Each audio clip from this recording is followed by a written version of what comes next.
Hi friends. So last week we talked about patient endurance, right? That was a hard one to watch, the hard one to hear and really soak in. I know it was for me. Well, this week we're going to be talking about patience for the race that God has set before us. Yes, we are on a race. We are on a journey. Well, let's go to Hebrews 12:1.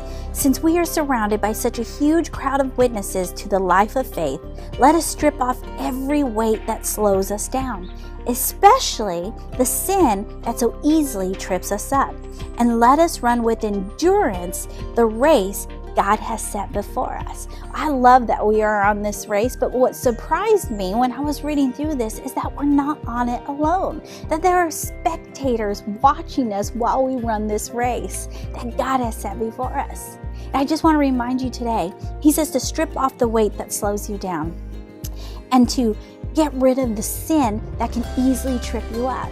Not just for you, because you're on the race for Jesus, but because you have a crowd of witnesses. It says a huge crowd of witnesses watching you. We have the responsibility to represent Jesus well. So today I want to encourage you to strip off the weight. Look out for that sin that trips you up. Be the best example you can possibly be for your Savior. Now, how do we do that? I love verse 2. It tells us exactly how. He says we do this by keeping our eyes on Jesus, the champion who initiates and perfects our faith. It's simple.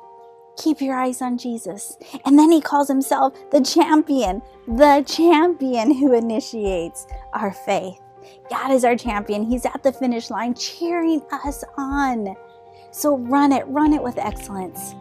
Run it with all that you've got, understanding that you're not just running this race for yourself, but there are spectators who are watching to see if you truly believe what you say you do. So run this race with endurance. Strip off all the weight. Avoid the sin. And Jesus is at the end of that finish line cheering you on. He's your champion. You have a great day, and we'll see you next week.